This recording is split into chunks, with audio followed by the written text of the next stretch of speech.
Gotta go. Yeah, I'll call you back. I'm with that Realtor lady. In every real estate transaction, something comes up that the buyer or seller may have a question about. But in the heat of the moment, the question goes unanswered. Each episode, I talk with real estate experts and real estate vendors to provide a look at what goes on behind the scenes in the real estate world to get you answers. I blend in local Santa Cruz history, add some tips and tricks, all designed to help you be successful in your next real estate project. Tell your friends you can't talk right now because you are with the Realtor Lady. Hi, I am Michele Replogle, and you are with the Realtor Lady. Welcome. Today's episode is very special to me as I am going to be talking to my very first client, my very first home sale 15 years ago. Ed Ruda is going to be my guest today, and I sold a home to him and his lovely wife over 15 years ago, and what a trip that was, selling my very first house. But we're not going to be talking about me. We're going to be talking about Ed and Terry's decision to leave Santa Cruz. What came about, how does it feel, and have him talk about the selling process. We're also going to talk about Ed's long tenure at the Santa Cruz Beach Boardwalk. He rose up the ranks and became a roller coaster mechanic. Now, any of this I may have wrong, I hope he will correct. And I look forward so much to this podcast and having him on. Welcome, Ed Bruda. Please tell us about your history with Santa Cruz. I showed up in Santa Cruz area when I was about 10 years old. My mom and I traveled around quite a bit, and we ended up in Santa Cruz through our travels. I grew up here, I don't know, for the longest time in and around Aptos, Scotts Valley, and I've lived all over Santa Cruz County pretty much, except for maybe Watsonville. But yeah, go ahead. Mainly, well, you lived everywhere, so there's no main area. Right. But I went to SoCal, lived in Aptos, lived in Scotts Valley, Felton, yeah, just all over the place. Wherever we could find some decent rent. Yeah, at the time. Decent rent. Now that's a really good point to make. Yeah. Decent rent. Yeah. And then you ultimately bought a house in Felton with yours truly. And how was it living in Felton? Because you didn't mention that in any of those places there. Felton is a fine place to live. I went all through high school living in Felton, and so that's kind of what drew me back to it. It's just kind of centrally located. I worked down at the boardwalk, so it was just like it was an affordable, centrally located place that I enjoyed. Wasn't too shabby. It's interesting. I grew up on the west side, and everybody's like really into the west side. That's a thing. But I'm always blown away in San Lorenzo Valley. The community seems tighter to me. It just really has a nice community feel up there. But yeah, you're all socked into the valley. It's like an auditorium. You can hear everybody. You hear every Harley going up Highway 9. Nobody does anything without anybody else knowing. Pretty much. There you go. So you lived here for a long time. Is that hard to think about moving? No. I mean, when I was younger, we traveled around a lot, and so now as I'm getting older, I'm like, oh, I've lived here a while now. So it's like I want to be able to go out and see what else is out there. There's a lot of things I haven't seen living here this long, and I haven't had the opportunity to travel around the United States that much. And right now, I kind of have that opportunity, and I want to check it out because I know there's other properties out there that are you can get more acreage anywhere else. California is just kind of outrageous right now. But you can get more acreage and do more on your acreage with the money you're spending than you can in California right now. So yeah, that's kind of where. Yeah, I mean, I think you're actually on what, less than 1/10 of an acre? You're like. Yeah. Yeah, like less than 1/10, right? But you're going to make enough in your sale to buy how many acres? Well, I know, but we have other finances and savings. But you're right. You can. From our sale, we could probably purchase a house outright, not have a mortgage, and maybe some land elsewhere. Yeah. And that's kind of like the plan. We want to make the property kind of work for us instead of us working for the property. Ooh.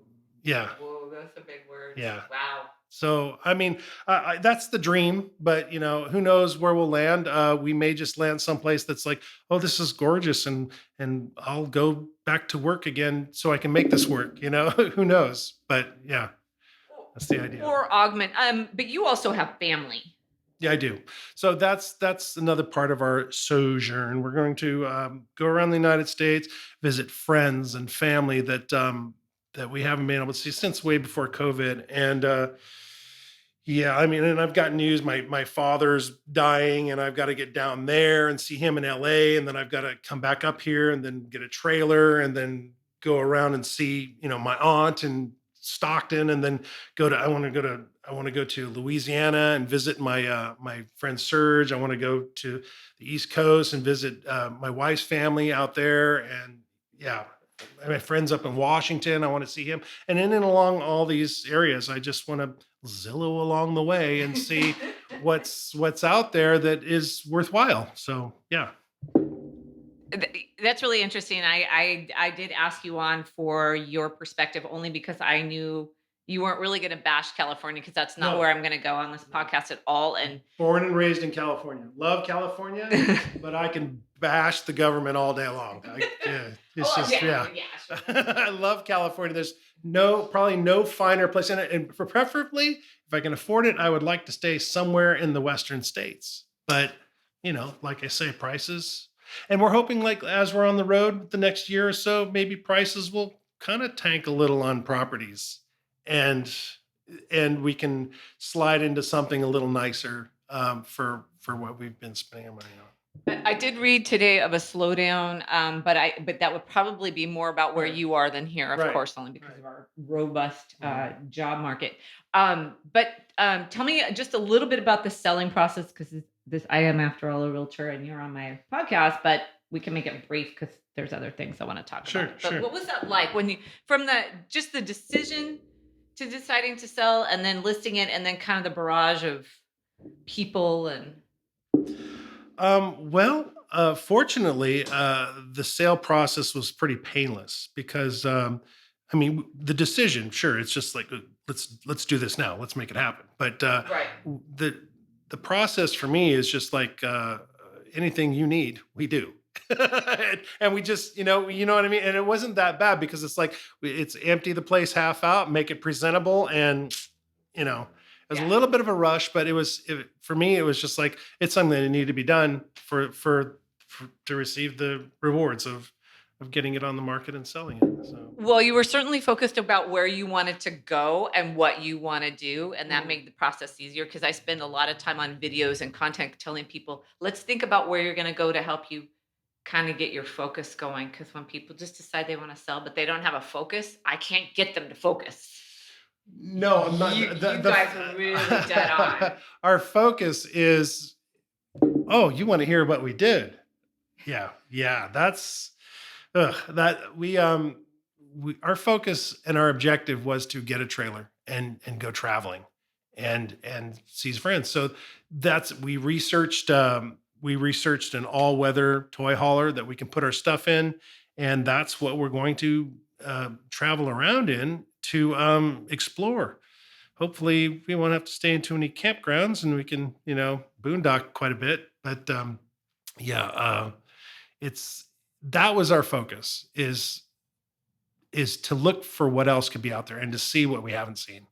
Yeah. And I mean, I've worked here for the Seaside Company for like over 30 years, and I've been around here for a while, and I haven't seen, more and more things. So I just realized I'm really, I don't have much time left to do all that. So that was my focus, really. Have you been outside of the country much?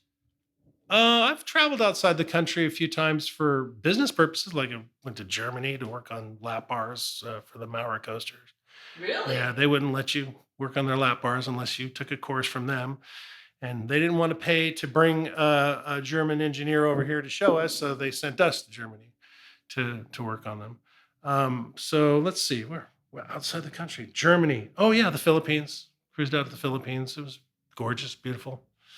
I thought about hanging out on a beach, just farming chickens and fishing all day, drinking their lager.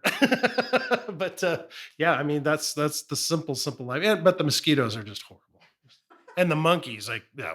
Oh, the monkeys. Oh gosh, yeah. That's what place haven't been yet. Yeah. Okay, well, let's get into it. Tell us about your journey with the Seaside Company, or as people would probably know, with Santa Cruz Beach Boardwalk. Right. I started working there when I was in high school. I was into drama at the time, and my mom's like, "Oh, there's an opening for a costume character. You should apply for that." I'm like, "Oh, okay. Well, okay, I'll go check that out." And I got the job as Brutus because they had the Popeye syndication, King's Syndicate, and Did they have a Popeye? yeah, they had Popeye, they had Brutus or Bluto. I can't remember which one, and then Olive Oil. And so, yeah, we had three costume character kids stuffed in a tiny little room, and we'd make 3 or 4 appearances a day out on the boardwalk in 90-degree weather, and drank a lot of Gatorade and sat in a tiny, sweaty little room with 2 other guys for like a couple of seasons. And yeah, we would entertain the kids, and yeah, it was an experience. And then after that, I was like, oh, I think I want to be a ride operator, and I operated a ride. Uh, Actually, I operated 2 or 3 rides, and then I ended up just staying on the Jetstar, and eventually was a lead operator up there for a few seasons. And then, What does an operator do? well, they rotate positions on that particular ride, and like take tickets, operate the board, make sure people are fastened in their seatbelts, and operate the back brake when the car would come in, make sure people get out safely, and yeah, so on and so forth. And then.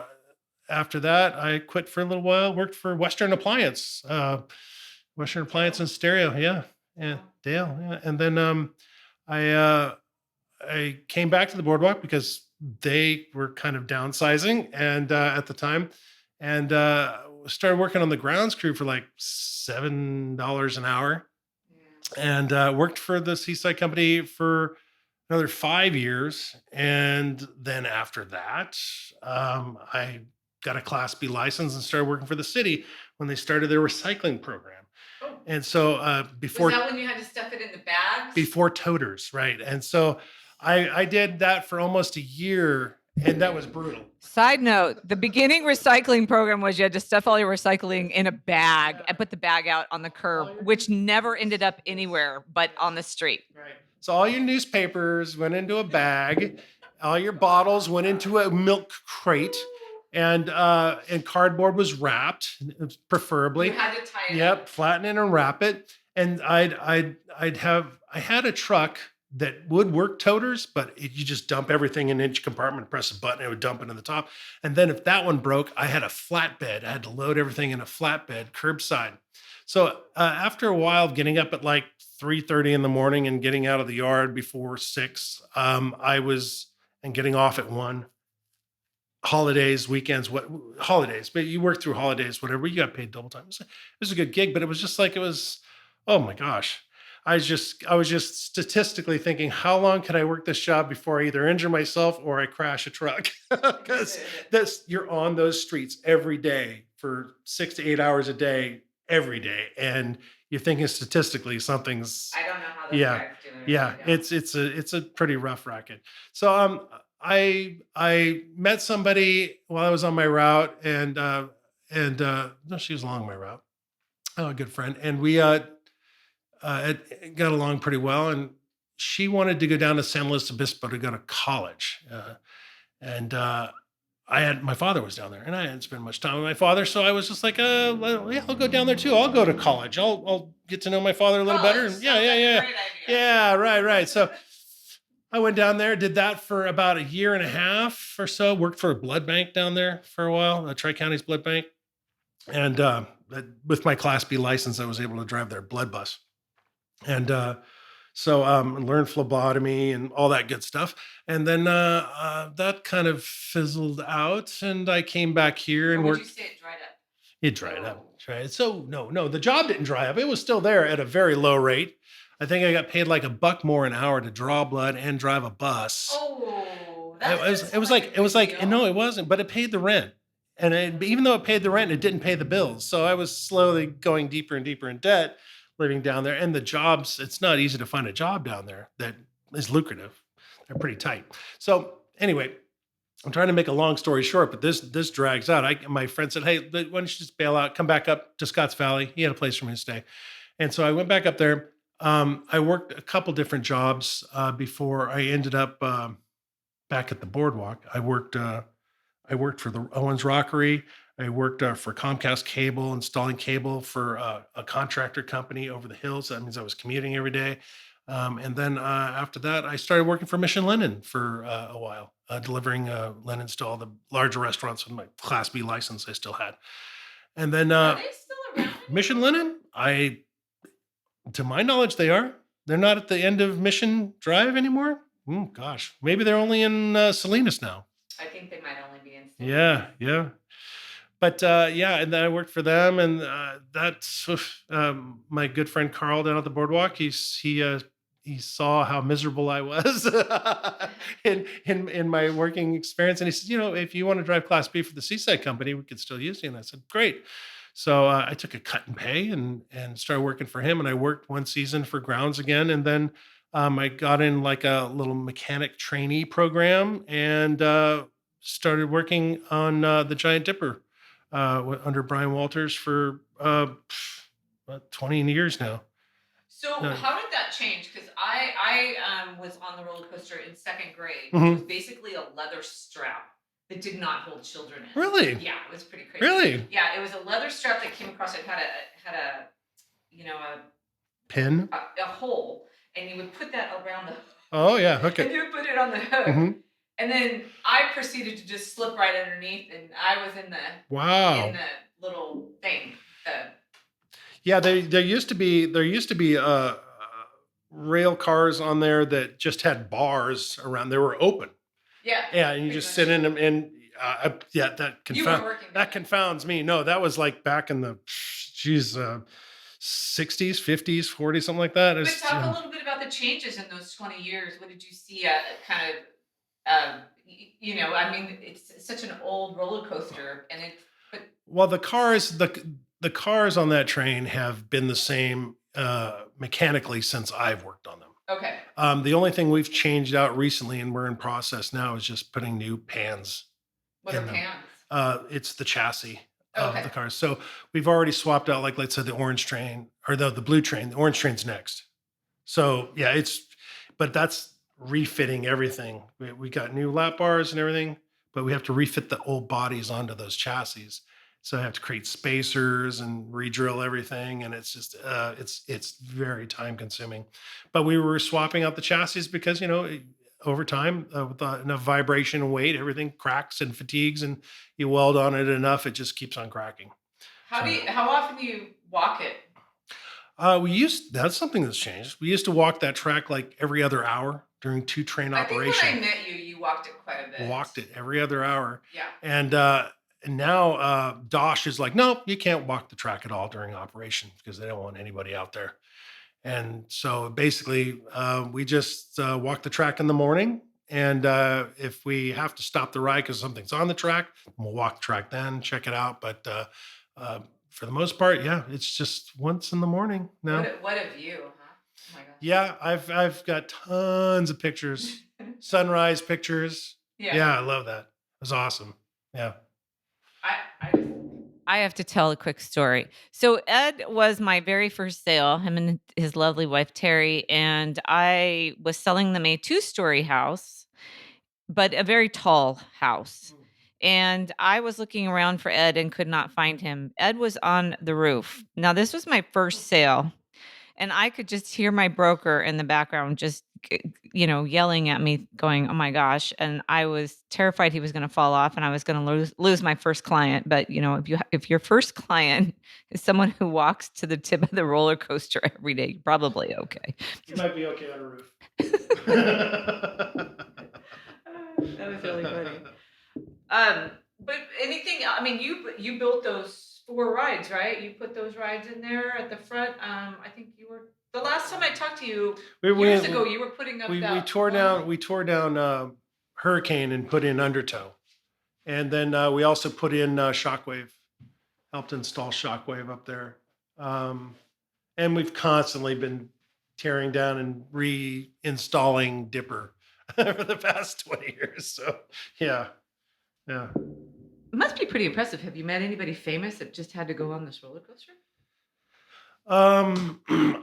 There have been famous people that have had to go on that roller coaster, but I don't think I was there. You weren't there. No. I mean, they've got Vincent Price. They got a picture of him riding it, and maybe that dates me, but. And then the various sports stars, basketball stars or whatever. I can't keep track of them all. It's funny. I totally love it and would go on at any time, but all the other roller coasters in every other park scare me and I won't go on them. It's the only one I'll go on. Why? Because it's local? I guess just because I've been going on it so long. I don't really know. You know what to expect. I think right. Yeah. Okay. Although it always kind of blows me away how sore I'm going to be afterwards. Well, if you go on like the undertow, it's you do spin, but it's that first drop that gets you, and then the rest of it is just like smooth sailing all the way around the ride. Yeah, and which one is that? Is that the one that used to be the Jetstar? Which one? Used to be the Hurricane. Yeah. Yeah. Okay. Yeah. I did ride the Wild Mouse once. Oof, never rode it. You didn't ride? Oh. No, it was gone before I even came to Santa Cruz. That was painful. Yeah. I saw that. It looked, because I think, to my knowledge, it would ride on a single rail and then tip and kind of slam you around. So it looked painful. I mean, if we're going to talk about rides, so that silly one, that Wave one. No, not Wave. It's that's his Wipeout. It's maybe Crazy Surf. Crazy, and it just goes. Yeah. It's so dumb, but it's really fun. I know. No, it's right next to Sea Serpent, and I look at it and I say, "Yeah, that looks dumb." But it's so fun, and it's the dumbest ride I know. ever. They used to have water shooting up out of it. Oh. But they had a real hard time. Regulating the cleanliness of the water and germs and so on and so forth. So they're just like, just get rid of the whole water effect. And have you ridden all the rides? No, I haven't ridden Wave Jam. I have not ridden You've ridden the log ride. You've gone in. You haven't been on the log ride? I've been on the log ride. And what is that boat one? I cannot do that boat one. Pirate ship. Have you been on that one? Yeah. Yeah. Do you guys have like employee night or? No? Every once in a while, once a year, they might have like an end of the season party and open up a handful of rides and so on and so forth. But yeah, there's rides I don't fit in anymore. Yeah. Well, I rode the Fireball when they first got it, and then 5 years later, I couldn't fit in it. No. Yeah. Well, there you go. Yeah. I mean, just at the chest. The ride won't close. No, not here, but just at the chest. He's pointing to his chest, not anywhere else. Yeah. And I rode the cars a lot. The cars used to be down by the gas cars or the electric ones? You ride the electric ones? I rode the electric ones. Mm-hmm. And we were just at Disneyland a couple of years ago, and they still have gas ones. And they're horrible. Yeah, they stink. They're awful. Yeah. But I had read that they had actually come and looked at these ones. They had actually come and looked at these cars. Yeah. They did that. Yeah. Which I think is kind of. I mean, it's. Yeah, they went to electric, and then after the quake, it was just like they just retrofitted the whole lower pit area because it was, too much of a pain in the butt. Cape train. Yeah. We did a. We did a underneath the boardwalk tour with a whiting, which was really fun. Oh, cool! Yeah, that was really cool. Did you get to see all the crafts areas and That's really insane. See all the Dipper lumber? No, we didn't see that. I don't think. No, we keep a lot of Dipper lumber up there, and we have our work area right next to it where we work on the undertow cars. And so you work on the cars, and then is there somebody dedicated that works just on the tracks, or you guys do all of it? No, we do all of it. You do all of it. Yeah. Okay. There's like 4 guys now do all of it. And does anybody from the rest of the country kind of come and look and see what you guys have? We have a sister coaster down in Belmont Park, San Diego. Sometimes one of those guys will come up and just see how we're doing stuff because they every place has a rotation of employment, and it'll come up and see, oh, they got a coaster exactly like ours. Ours was built like a year after ours. So they'll come up and see how we do our processes in terms of construction. Well, I'm always really fascinated. The longer I live here, the more fascinated I get with Santa Cruz. I don't know why. I just get, and I travel a lot. So And that's kind of weird. Santa Cruz is relatively a young place compared to other places in the country. You know what I mean? It's like, it's sure that ride's almost 100 years old, but I mean, you go other places, like you get 200-year-old stuff, it's, yeah, it's pretty impressive. But yeah, that's what I want to do. I want to look around. I want to look around and check it all out. Check it all out. But yeah. Yeah, I mean, we were always a tourist town, so yeah. And that's another thing. I want to try to probably look into places that aren't as touristy. But I mean, we're all tourists in general, I mean, if I'm leaving California and I'm looking someplace else, then I'm the tourist, until I'm a resident. So we're all kind of displaced at some point. And so you can go somewhere else or be reminded how much you're not a local. Right. Because I never did that as a kid, because like I said, my mom and my brother and I all traveled, we lived in our car, and we were always felt like we didn't belong, wherever we went. Yeah. So, hey, I'll get used to it. Yeah, I know. Yeah. Sometimes I just, the whole local thing. Yeah. But I am very fascinated by this area. And it's funny, it's just like every time I come back from some crazy place, I'm always learning a little bit more about it. It actually makes me a little bit more curious about here. So you might find yourself wandering back going through, and it may look just so different. Yeah. Like, wow. Yeah, it'll grow. Yeah. Without me here. And then I'll come back and go, oh, wow. What happened? Yeah. Yeah. It's more expensive.